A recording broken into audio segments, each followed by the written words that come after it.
In 2013, the estate of the late blues musician Rory Gallagher released Kickback City. Described as a unique immersive album inspired by Gallagher's passion for crime noir, it sought to draw attention to the guitarist's often overlooked songwriting ability. Although initially conceived as a collection of Gallagher's crime-related songs, ambitions for the project, led by Gallagher's brother and manager Donal, swiftly grew, and leading crime writer Ian Rankin was called upon to produce a 40-page novella, The Lie Factory, to accompany the release. Taking inspiration from the hard-boiled style of Gallagher's favourite authors Dashiell Hammett and Raymond Chandler, Rankin produced a powerful story of murder and deception with tough and sordid realism, incorporating lyrics, characters and themes from Gallagher's songs at its heart. In this presentation, I will explore Ian Rankin's novel approach to the music of Rory Gallagher through a detailed examination of Kickback City. Specifically, I will outline the creative process and rationale behind the release, assess both Rankin and Gallagher's adherence to the hard-boiled style in their writing, and explore the main characters and plot of The Lie Factory. I argue that Kickback City was an extremely bold and singular release, which played a major role in the reappraisal of Gallagher's music and moved his status beyond that of a guitar virtuoso. Before looking at Kickback City, I wanted to provide some background information on Rory Gallagher for those who are perhaps unfamiliar with his music. Rory Gallagher was a founding figure of Irish rock music and is often described as one of the greatest guitarists of the 20th century. Known for his dedicated and hard-working attitude, for over 4 decades he toured across the globe, building a strong international reputation through his incendiary live performances. However, offstage, Gallagher was the antithesis of the prototypical rock star. He was painfully shy, gentle, modest, polite, and deeply religious, and had a strong aversion to the cliched sex, drugs, and rock and roll lifestyle. Outside of music, Gallagher's biggest passion was reading. Books were his constant companion on tour, and he would often retreat to his hotel room after a concert to read. Gallagher read on a wide range of subjects, but his biggest passion was crime novels, specifically hard-boiled detective fiction, a style of early 20th century American crime writing set in an urban environment full of corruption and deceit. He frequently cited Dashiell Hammett and Raymond Chandler as his favourite authors, but he also enjoyed espionage novels, as well as the psychological thrillers of Patricia Highsmith. Gallagher's love for hard-boiled fiction started as a child through trips to the cinema with his brother Donal. Donal recalls the Maltese Falcon and Purple Noon having a significant impact on the young Gallagher. Gallagher would later cite The American Friend as his favourite film. Gallagher spoke often in interviews about his love for hard-boiled fiction and the strong parallels that he saw between the life of a detective and that of a musician. As he said in 1988, "In a way, I identify with the characters created by Dashiell Hammett. In a strange way, the life of a musician is like that of a character in a Dashiell Hammett novel, in that neither have a 9-to-5 job and both come under certain mental pressures in their respective careers." He was keen to stress, however, that it was not so much the violence of the stories that intrigued him as the psychological aspects. The detectives are always interesting because you don't know their past. They just arrive in a city and set up an office. I'm not interested in the violence, it's the characters, the remarks they make and the loyalties, particularly the code of honour between police and thieves. Gallagher also saw links between the blues genre and hard-boiled fiction, particularly in terms of the sparse, sharp and bittersweet, usually bitter, tone of the writing. However, these links extended more broadly to his relationship with the music industry itself. According to Gallagher's nephew Daniel, his uncle had a cynical attitude towards the music industry and saw it as a villain mob type which he had to duck and weave in and out of to survive. Gallagher preferred to remain fiercely independent and keep outside the mainstream, adhering to his own strict moral code when it came to gimmicks like releasing singles, recording videos, or appearing on Top of the Pops. He was therefore drawn to similar characters like Philip Marlowe, the Continental Op, or Sam Spade, who operated alone, stood up for their own beliefs, and maintained a certain emotional distance from others to do so. Despite the similarities that Gallagher drew between himself and the hard-boiled detective, both Donal and Daniel Gallagher believed that their differences were also attractive to Gallagher, albeit subconsciously. Being extremely reserved and introverted, Gallagher perhaps saw the detectives as a wishful other part of himself. I think he would have probably liked to have been the bad guy now and then, and to tell people where to get off, Donal stated in a 2002 interview. But he was so mild-mannered and polite, turning the other cheek. He never had that nature. Gallagher's love for hard-boiled fiction carried over into his music, and he constantly stretched the possibilities of the blues with the noir themes and motifs of his lyrics. This is apparent in early songs like In Your Town, Secret Agent, Cloak and Dagger, Last of the Independents, and Public Enemy No. 1, but developed further in the 1980s. 1987's Defender, as close to a concept album as Gallagher ever got, represents the apex of his hard-boiled blues, with each song portraying the sleazy underbelly of a city and offering a cynical yet realistic look at the constant fight between morality and survival. Such standouts include Continental Op, a direct nod to Hammett, Lone Shark Blues, inspired by the 1954 Marlon Brando movie On the Waterfront, and 7 Days, about a fearless criminal who is on the run. Similar themes were taken up in Gallagher's final album, Fresh Evidence. Gallagher felt that Defender had marked a turning point in his career, its overt focus on hard-boiled themes bringing more artistry to his songwriting and a new feeling to his songs as he incorporated characters on the borderline of the law. Unfortunately, Gallagher's tremendous skills as a guitarist meant that his lyrics were often overlooked, unfairly passed off by the music press as shortcuts to his solos. Even since his untimely death in 1995, journalists have continued to perpetuate the myth that lyrics were not his strong point, and this has even been the stance taken until fairly recently within the field of Irish musicology. Donal Gallagher, in charge of the Rory Gallagher estate, set about to change this notion once and for all with the posthumous release of an album that brought together all of Gallagher's crime-based songs. As the project gained momentum, it developed into the unique immersive box set Kickback City, released in 2013. The idea of Kickback City had been stirring for some time in Donal Gallagher's mind. Back in 2003, he was approached by crime writer Harry G. Pellegrin to write the foreword for his debut novel, Low End. Inspired by Pellegrin's own love for Gallagher, the novel's protagonist was a disillusioned blues musician come detective called Gary Morrissey. In Donal's foreword, he wrote about Gallagher's passion for hard-boiled fiction and its influence on his songwriting.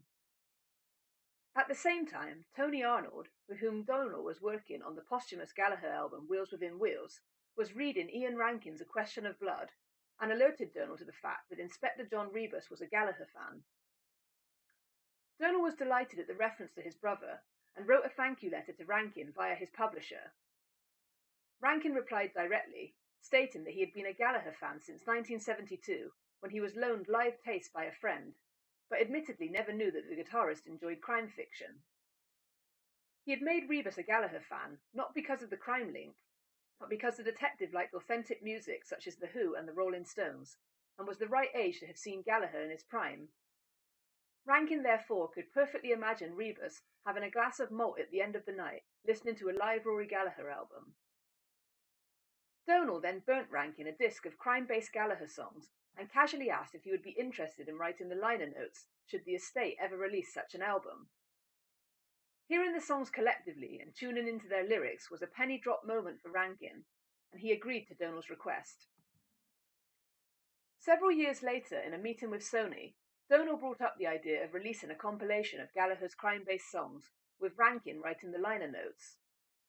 When Sony responded enthusiastically, Daniel Gallagher, who was also in the meeting, egged his father on to ask Rankin for something a bit more special. Donal met up with Rankin in Scotland and gave him 40 tracks that could act like jigsaw puzzle pieces of a crime story. He then left the author to see what he could do with the songs and potentially thread them into a story.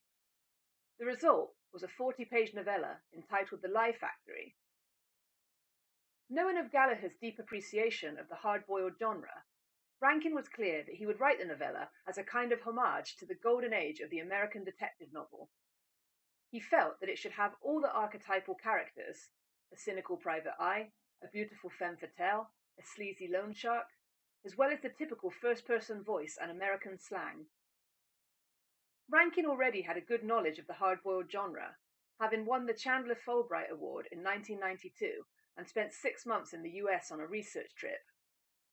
Nonetheless, concerned about authenticity, he sent the finished manuscript to a US friend who helped polish up the tone and Americanize the story. While Rankin considered the project to be a huge challenge, he felt that it was worth the risk, driven on by his desire to pay homage to Gallagher, make sure that his voice isn't lost, and build a new audience for him. A further challenge came with Donald's brief to incorporate Gallagher's songs. Not unlike a detective, Rankin forensically examined the lyrics and picked out little bits and pieces to form the spine of the story. The process was deeply satisfying for Rankin, giving him a far deeper appreciation of Gallagher's songwriting. Rankin's choice of songs dictated the track listing on the accompanying Kickback City album, resulting in 2 discs, one made up of 14 studio tracks directly referenced in the novella, and the other consisting of 7 live tracks from the Defender period. As Rankin was working on the novella, Donald and Daniel Gallagher became aware of a US graphic novel artist called Timothy Truman. Truman was best known for his Grimjack artwork, a graphic novel about a futuristic sword for hire, and often incorporated his love of music into his illustrations. In the November 1984 edition of Grimjack, the protagonist has to protect the guitarist Jim Lanyon, who bears an uncanny resemblance to Gallagher. Impressed by Truman's work, Donald reached out to him and asked whether Gallagher was the source of inspiration for Lanyon. Truman responded affirmatively.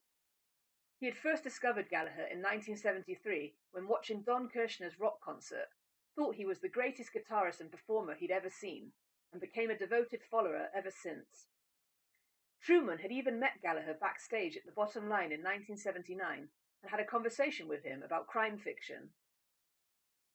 Donald and Daniel flew out to the US to meet Truman and ask whether he would be interested in drawing illustrations to go with Rankin's novella. Truman immediately said yes, and once the novella was written, he set to work creating images that matched its bleak mood. For Truman, Gallagher's fiery attitude on stage and the way in which he poured his heart and soul into everything he did was a major influence on his drawings.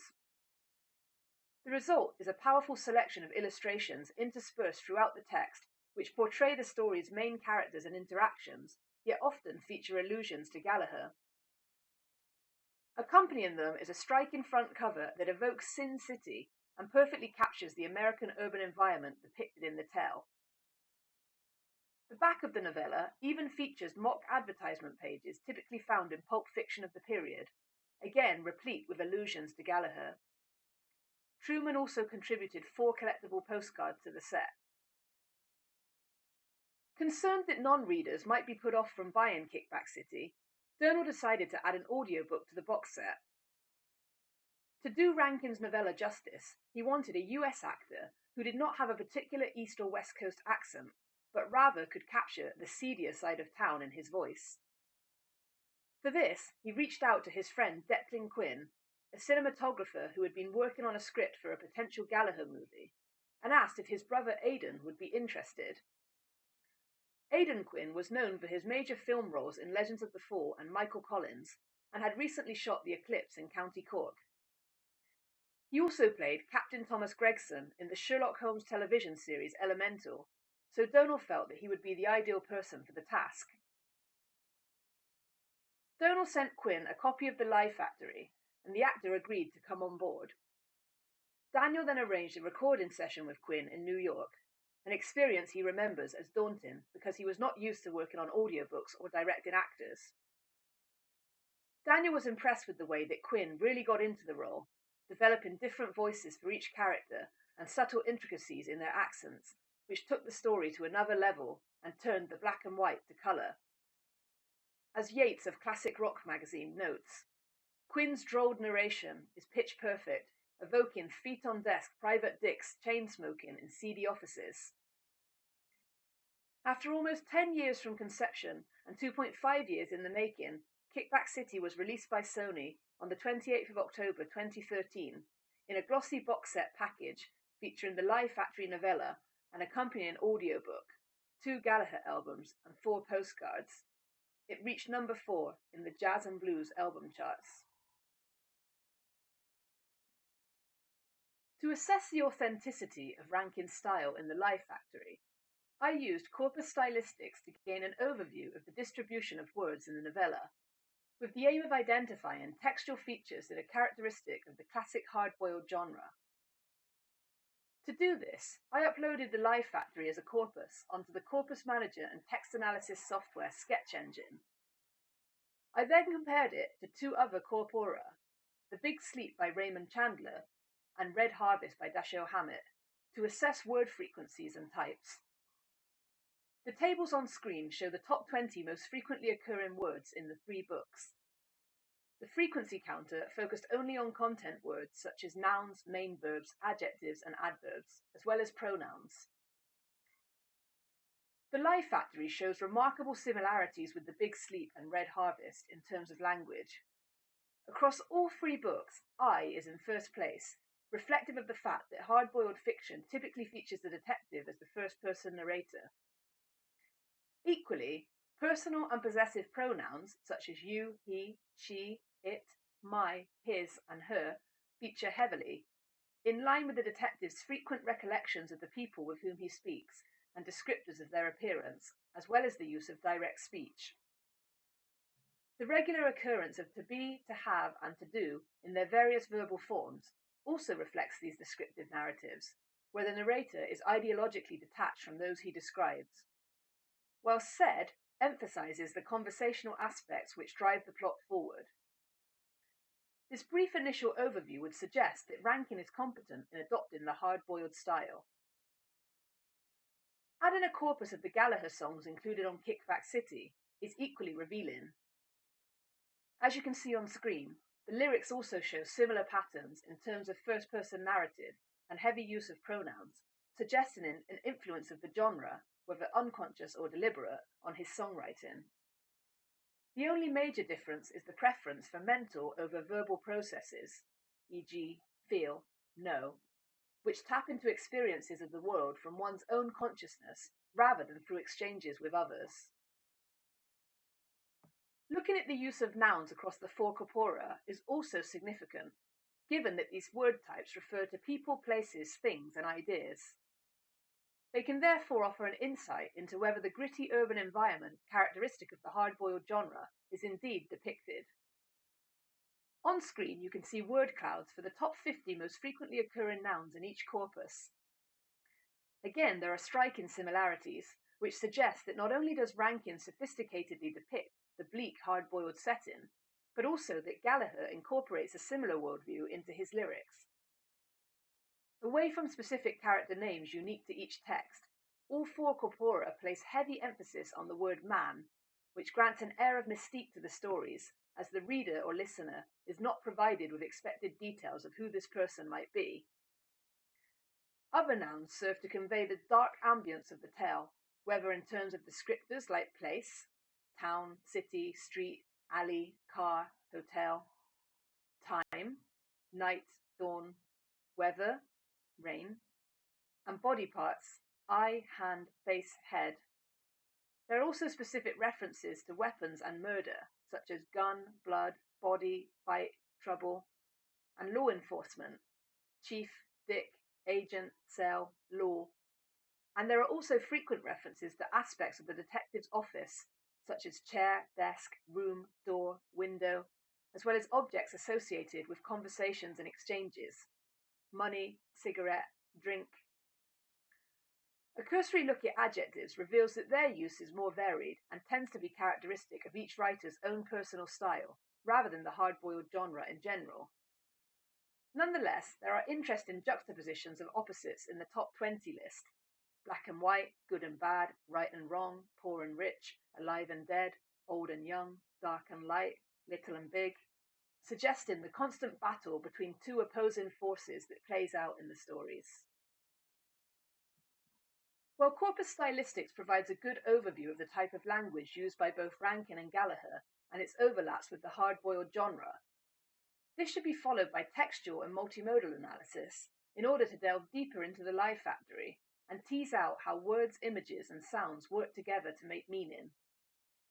As Nyman notes, strong characterization is an essential part of the hard-boiled novel, with particular types of character expected by readers. Rankin seeks to create such characterization through the framework of Gallagher's music. Rankin's protagonist is Regan, P.I. The reader is first introduced to the detective through Truman's black and white illustration of the detective in his office, peeking out through the blinds at sunset, which you can see on screen here. He holds a glass of whiskey in his hand and is dressed in a smart shirt, waistcoat and tie, with a gun in a shoulder holster. We later see a fedora hat on his desk, an item of clothing strongly associated with the hard-boiled detective. The image makes good use of light and shade from the sunset as a metaphor for the sordid city outside and the tale of murder that awaits Regan. The image is accompanied by a caption taken from the opening paragraph of the novella, which helps to set the scene. I stood at my office window as the sun began to set behind the buildings opposite, staring out at the lie factory. We soon learn that the lie factory is Regan's nickname for the city in which he lives, because it is built upon decades of corruption, the deceit oozing from every cheap weld. The caption is entitled in bold with Kickback City, which acts as a prompt for the reader to listen to the Gallagher track on the accompanying disc. Kickback City opens with a tension-building guitar riff and drive-in drum beat, which signals anticipation and unease. It gets louder and louder, accompanied now by the mysterious jangles of a sitar, before Gallagher delivers the opening verse with a calculated realism. They say this town will kill you. They say this town ain't got no soul. This town could take a child's smile and turn it into stone. But don't you think I know that? This place has cut me to the bone. Trouble crawling up your back. Fear just eats your soul. The song goes on to talk about the corruption and misery of the city and having to learn all your lines, try to play the part, and get smart in order to keep resilient and navigate the quagmire. For Gallagher, the song operated on numerous levels. It appealed to his love for the hard-boiled genre, reflected his despondency at the business side of the music industry, and hinted at his increasing homesickness for Ireland and feeling like an exile in London. Here, however, its first-person narrative and cynicism put the words directly into Regan's mouth and read like the opening to a hard-boiled novel. They also suggest that Kickback City itself could be the real name of the lie factory. Turning over the page, Rankin's opening paragraph furthers the ideas put forward in Gallagher's lyrics, with Regan sardonically noting how everyone in the city tells lies, from the politicians and businessmen to the housewives and priests. Throughout the book, we are presented with clues to Regan's background and personality, which place him squarely within the tropes of the hard-boiled detective. He is deeply cynical, but also shows a contemplative side at times. He is emotionally resilient and somewhat detached from the world around him, having little sympathy for others, and learning from experience that he can rely on nobody but himself. He is not afraid to get tough, but doesn't use violence unless it's strictly necessary. Through his line of work, Regan has also developed a strong moral code and is able to suppress his sexual desires and resist the charms of femmes fatales. Yet his hard drinking and heavy smoking suggest that this workaholic lifestyle has affected him somewhat. Regan therefore fits with Knight's theory of the double man in hard-boiled novels, the frequent use of I representing both an insightful ironic narrative voice and a terse aggressive dialogic voice. This brings about a tension between monological control and the partial understanding that the detective ultimately achieves. We learn that Regan's cynicism developed early on through his childhood in Poor Town, as he delivers matter-of-factly that his family's apartment building was burnt down in an arson attack some years ago. We also find out through an interaction with his old childhood nemesis, Joe Strayhorn, that his nickname is Cinnaboy, given because he kept his mouth shut after Strayhorn once punched him in the face. The image by Truman shows the two men conversing in Strayhorn's bar, the bold caption Cinnaboy prompting the reader to listen to the Gallagher song. In direct contrast to Kickback City, the opening of Cinnaboy gives full attention to Gallagher's voice as he tells the tale of a lonely man with a drink problem wandering the streets at night. The minimal accompaniment accentuates the vulnerability of the character behind his tough facade. The later introduction of the bass and drums abruptly interrupts and acts as a voice of reason, Gallagher calling for somebody to take pity on this Cinnaboy and take him home. It taps into the underlying flaws of Regan's character and the guilt he feels. Unlike earlier detectives in the Sherlock Holmes vein, Regan lacks a sense of control and works at his own agenda based on instincts, making him less reliable, more unpredictable, and even not unlike a sympathetic villain. Aidan Quinn's superb depiction of Regan in the audiobook, with his gruff and disillusioned voice, brings these characteristics to life. Essential to the character of Regan, and the hard-boiled detective in general, is the wisecracks that he makes, which are often terse, laconic, acerbic, and witty. Mosley refers to these as blunt objects intent upon assault and battery, because they represent the common language of the street, yet are full of similes and allusions that simultaneously conceal and express the detective's meanings, thus being only accessible to those in the know. According to Willett, these wisecracks signify an irreverence towards authority and institutional power, and suggest a glimmer of hope that the truth will win out. We see this regularly throughout the novella, such as when Regan meets District Attorney Anthony Costello and notes caustically that he had probably been the football hero in college. His cologne was fighting its corner against the tobacco, not quite winning, but not about to quit. And his daddy's millions were readying to see him elevated to the Senate. Equally, when he meets with the loan shark Albert Deutz in a seedy bar and is unimpressed by the drink, he states, "I paid the barkeep half of what he wanted and told him I'd maybe have some whiskey with my water next time." Such wisecracks do not just serve as a reflection of Regan's world or personality, they are his means of dominating that world by attempting to assert power and define it on his own terms. The femme fatale can be found across hard-boiled fiction, often depicted as a dame with a past, a spider-woman, who attempts to catch the detective in her web of intrigues. She is the embodiment of the male sexual desire and knows how to exploit men easily, thus making her a threat to the patriarchal system. However, she is frequently the victim of her own desires, whether that be for money, power, or independence, serving as a realist warning not to rebel against society's rules and expectations. In The Lie Factory, the plot revolves around Agatha Dempsey, the daughter of Duke Dempsey, one of the most powerful men in the city. Agatha first comes to Regan because she owes money to Deutz and needs his help to pacify the man who is being persistent.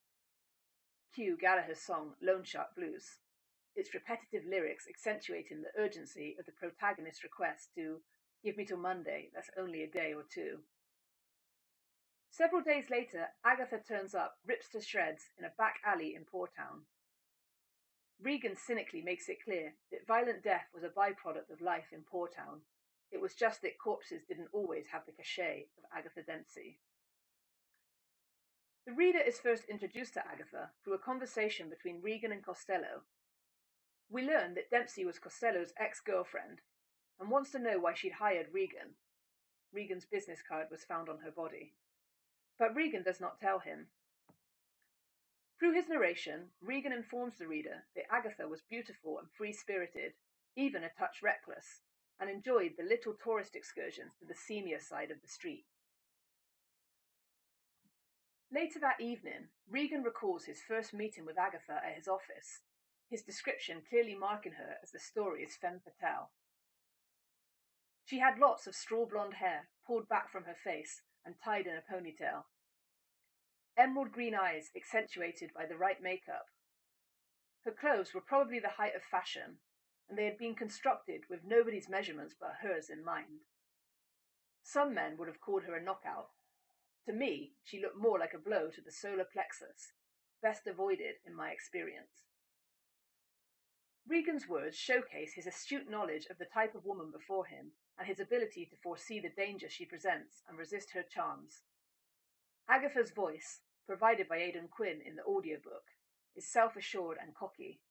a woman who knows she is beautiful and is used to getting what she wants. Truman's illustration on the next page, which you can see on screen, further accentuates the power that Agatha yields.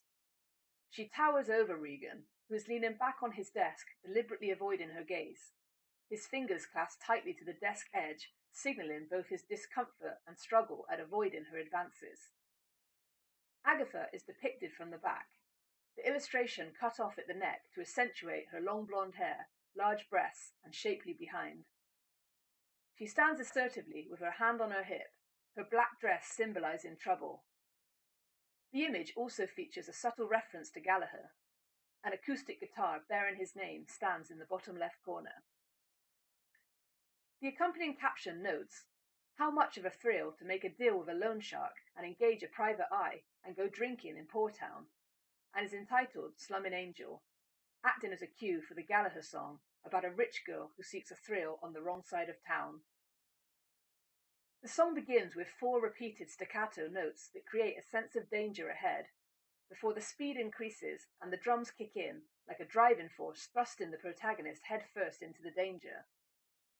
Gallagher's lyrics are delivered as if they come directly from Regan, who wonders if the woman is afraid behind her steely facade and warns her of the risk that she might get blown away.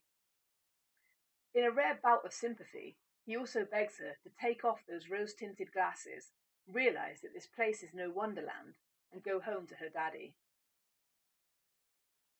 Regan continues to weigh up Dempsey in the subsequent text, musing that she's like fact and fiction all wrapped up into one, a direct reference to the Gallagher song Bee Girl. In the dialogue that follows the song prompt, Agatha attempts to seduce Regan, approaching his desk, leaning over to show him her cleavage, studying him from top to toe, as if seeking the price tag, and running her tongue playfully across her full ruby lips. Regan leans back and changes the subject, knowing astutely how to cut her off by mentioning Danny Booth, her ex-boyfriend and small-time gangster who is now in prison. The tongue disappeared, her face hardened, and she retreated to her own chair. When Agatha next speaks, it is in a childlike and petulant manner. Regan has won the battle of wits. After Agatha's death, her sister Eleanor turns up in Regan's office, demanding to know why he was working for Agatha. I recognized her face from the society pages. She was a few inches taller than Agatha, with auburn hair and a sharp, shrewd face. A black two-piece and matching veil. The look suited her. Like her sister, she was unmarried, but I reckoned the reasons were different. While Agatha liked to play the field for the field's sake, Eleanor had not yet found any man equal to her or deserving of her. Regan's words are foreshadowing, demonstrating his superior ability to judge a character and realize that there is more than meets the eye. However, he is not totally unsympathetic, musing that her father, the old bastard, probably loved Agatha, who fluttered around the world like some rare and beautiful butterfly, more than her. Eleanor plays a leading role in the story's unresolved ending. According to Nyman, a major aspect of hard-boiled fiction is the unresolved ending. Even if a case is solved, the detective is unable to escape the corrupt world in which the crime happened, and is often faced with a moral conflict about what to do next. This lack of closure brings about frustration for readers, depriving them of the usual hope that is felt at the end of a traditional detective novel. Indeed, hard-boiled novels are generally far less predictable than traditional detective novels, because the harsh realities of life in the city often seep into the case, rather than the city just being a backdrop. This leads to a strong focus on the detective carrying out his job, encountering unexpected twists and turns along the way that derail his theories and involve games of intrigue.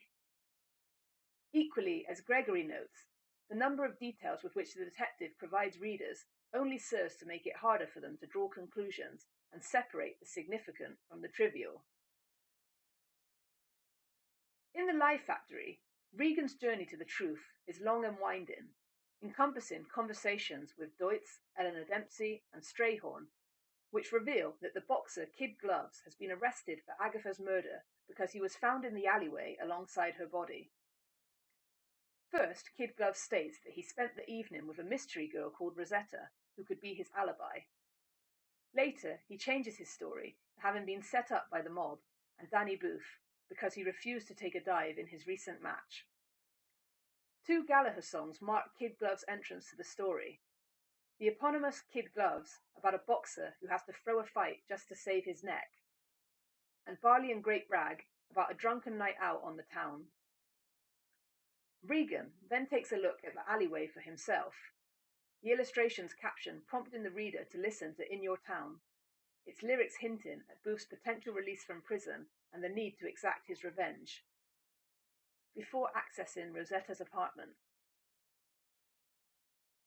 The ending begins to unravel when Regan meets up with Ray Brophy, his old school friend and the policeman who discovered Agatha's body alongside Kid Gloves, who was slumped against the wall with his pupils like pinheads. Bloodstains on the dress of the millionairess. That's from a song, isn't it? Brophy states, alluding to lyrics from Gallagher's Continental Op, to which Regan shrugs. Brophy adds that Eleanor Dempsey was first on the scene to identify the body and must be steel-plated because half her sister's face was removed. 4 panels of illustrations by Truman depict the discovery of the body and Kid Gloves' arrest. Agatha now in white, a strong contrast from earlier, which gives her an angelic innocence.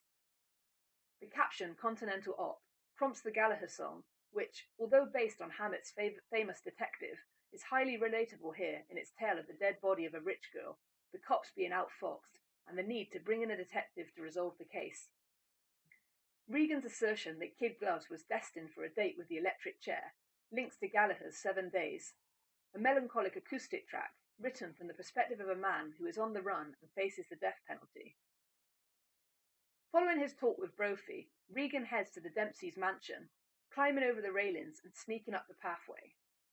When the butler answers the door and looks over his shoulder for a vehicle, Regan jokes, "Parachute," before making a wisecrack at the man's accent. Does the accent cost extra, pal? So far, I'd say you've made it about halfway to England. Eleanor emerges, and when Regan tells her that he knows the truth about Agatha, she leads him into the library. After laying down his rationale, Eleanor reveals that Agatha had been feeding information about Booth to Costello. Booth had become suspicious, and once she learnt that he might be getting out of prison early, she feared for her life. Agatha therefore decided to befriend Rosetta and encouraged her to slip a Mickey in Kid Gloves' drink. She and her sister had then cold-bloodedly killed the woman, who bore a striking resemblance to Agatha, and disfigured her face with a bottle to leave no room for doubt, thereby framing Kid Gloves as the fall guy. An image by Truman accompanies this big reveal. Here, Eleanor seems deliberately more enticing than in the previous description by the narrator, almost embodying her dead sister in dress and appearance in a bid to take the role of femme fatale. Quinn's use of a breathy and soft voice adds to this perception.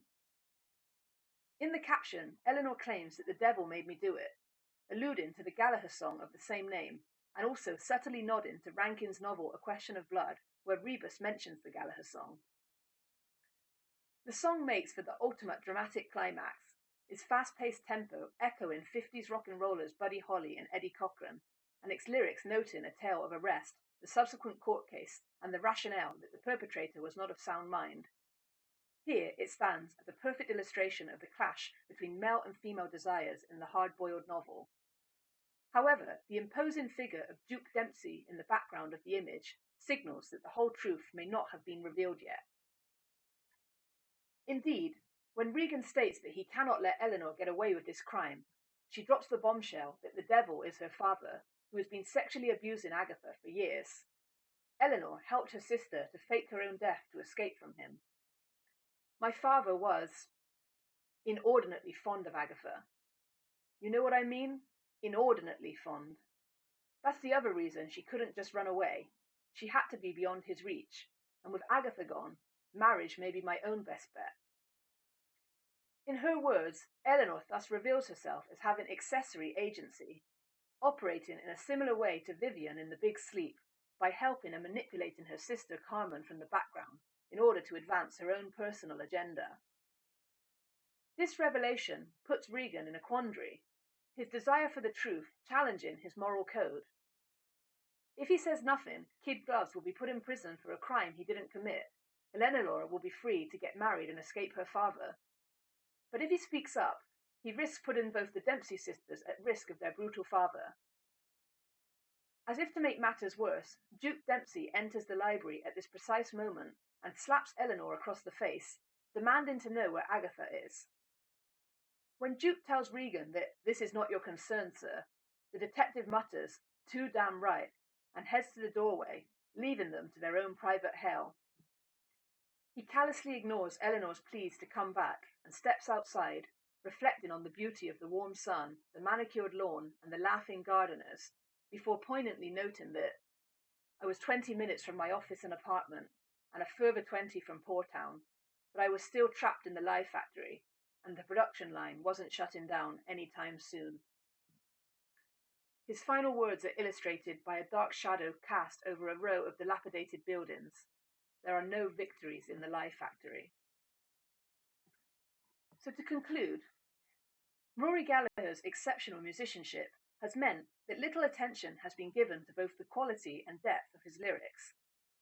The release of Kickback City in 2013 was an attempt by the Gallagher estate to tackle these assertions head-on by taking a collection of Gallagher's crime-inspired songs and presenting them in a context that brought the focus squarely onto his lyrics. Calling upon leading crime writer and Gallagher fan Ian Rankin to produce an accompanying novella was a stroke of genius. In The Lie Factory, Rankin masterfully takes on the writing style of Chandler and Hammett, infusing all the classic elements of the hard-boiled genre into his writing: the cynical detective, the beautiful femme fatale, an urban setting, wisecracks, twists and turns, an unresolved ending. However, he also puts Gallagher's characters' lyrics and tales of corruption and deceit into the spotlight and at the heart of the story. The subtle prompts for the reader to listen to particular Gallagher songs as they read, and the way that these songs work symbiotically with Rankin's text, is testimony to the musician's competence as a songwriter, the corpus analysis revealing a striking similarity in his language and style with the hard-boiled genre of which he was so fond. Aided by the illustrations of US graphic novel artist Timothy Truman and an audiobook narrated by actor Aidan Quinn, The Lie Factory is brought to life in full Technicolor in a uniquely immersive experience. Behind Kickback City is a beautiful tale of heteroglossia. The fiction that once inspired Gallagher to write songs has now been written with his songs as the very foundation. It could well be that the album ends up one day in Rebus's record collection and appears in a future Rankin novel.